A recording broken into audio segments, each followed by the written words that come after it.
اور قرآن کریم میں اسی لیے بار بار ریاکاری کی مختلف حیثیت سے مذمتیں کی گئی، مختلف حیثیت سے.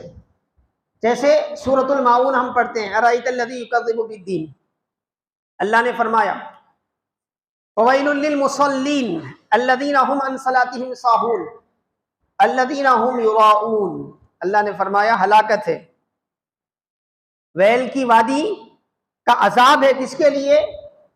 ان نمازیوں کے لیے جو اپنی نماز سے غفلت کرتے ہیں، ان نمازیوں کے لیے جو اپنی نماز میں ریاکاری برتتے ہیں، دکھاوا کرتے ہیں، لوگوں کو بتانے کے لیے اپنی عبادت پیش کرتے ہیں.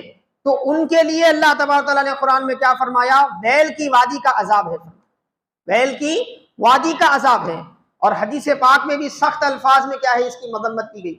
چنانچہ امام احمد بن حنبل نے مسند احمد میں روایت کیا، میرے آقا علیہ الصلوۃ والسلام فرماتے ہیں ان اخوف ما اخاف علیکم الشرک الاصغر، میرے آقا فرماتے ہیں سب سے زیادہ خوفناک چیز جس کا میں تم پر اے میری امت اندیشہ کرتا ہوں، بہت سی ہلاکت خیزیاں ہیں، بہت سی خوفناک چیزیں صبح قیامت تک امت پر آنے والی ہیں. میرے آقا نے ایک ایک کر سارے فتنوں کی طرف اشارہ کر دیا، بعض چیزیں تفصیل سے بیان کر دی، بعض چیزیں اجمالی طور پہ بیان کر دی. مگر میرے آقا علیہ الصلوۃ والسلام کو اپنی امت کے ایک ایک فرد کی فکر تھی. تو میرے آقا فرماتے ہیں سب سے زیادہ خوفناک چیز جس کا مجھے میری امت پر اندیشہ ہے وہ کیا ہے؟ میرے آقا فرماتے ہیں وہ شرک اصغر ہے. وہ کیا ہے؟ شرک اصغر ہے. شرک کہتے ہیں اللہ کی ذات میں یا اللہ کی صفات میں یا اللہ کے احکام میں، اللہ کے افعال میں کسی کو ساجا بنانا، شریک بنانا. یعنی جیسے ہم اللہ کی ذات کو مانتے ہیں ویسے کسی اور کو بھی مانیں، جیسے اللہ کے صفات کو مانتے ہیں ویسے صفات کسی اور کے لیے مانیں، جیسے اللہ کے افعال مانتے ہیں ویسے افعال مخلوق کے لیے مانیں، جیسے اللہ کے امر ہے، اوامر ہے، ویسے کسی اور کی اوامر مانیں. تو یہ اللہ کی ساتھ کسی اور کو بھی اللہ جیسا بنانا ہے، معاذ اللہ، یہ شرک ہے، گناہ عظیم ہے. ان الشرک لظلم عظیم، قرآن کہتا ہے بے شک شرک سب سے بڑا گناہ ہے، بڑا ظلم ہے، اس سے بڑھ کر کوئی ظلم نہیں ہے. اللہ نے فرمایا اللہ جسے چاہتا ہے اپنے بندوں میں سے معاف کر دیتا ہے، لیکن جو شرک کرتا ہے اسے معاف نہیں کرتا، جو شرک کرتا ہے اسے معاف نہیں کرتا. ایک شرک وہ ہے. مگر یہاں حدیث پاک میں شرک اصغر کا ذکر آیا تو صحابہ نے پوچھا یا رسول اللہ شرک اصغر ہے کیا؟ اسے کہتے ہیں شرک اصغر، شرک کہا کسے جاتا ہے؟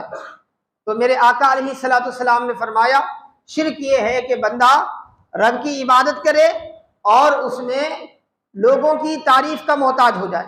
شرک یہ ہے کہ بندہ لوگوں کو دکھانے کے لیے رب کی عبادت کرے، لوگوں کو دکھانے کے لیے رب کی عبادت کرے، یہ شرک ہے، یہ شرک اصغر ہے. اور اللہ کے رسول نے کیا فرمایا؟ میری امت کے لیے مجھے جو اندیشے ہیں کہ فلاں چیز میری امت کو کیا ہے ہلاکت میں ڈالے گی، فلاں چیز میری امت کو ہلاکت میں ڈالے گی، ان میں سب سے زیادہ خوفناک چیز کیا ہے؟ شرک اصغر ہے.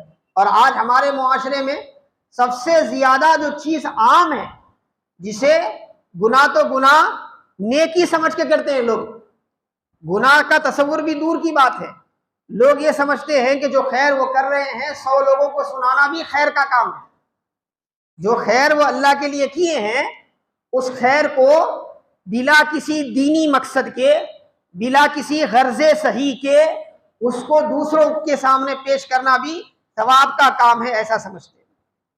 اور چھوٹے سے بڑا، بڑے سے آپ دیکھیں بڑی عمر کے لوگ بھی مبتلا ہے، نوجوان بھی مبتلا ہے، پڑھے لکھے بھی مبتلا ہے، جن کو دینی علم نہیں ہے وہ بھی مبتلا ہے، گھر کی خواتین چھوٹے بڑے سب میں یہ مزاج، اور ہم اس کی طرف توجہ دینے کے لیے تیار نہیں ہیں.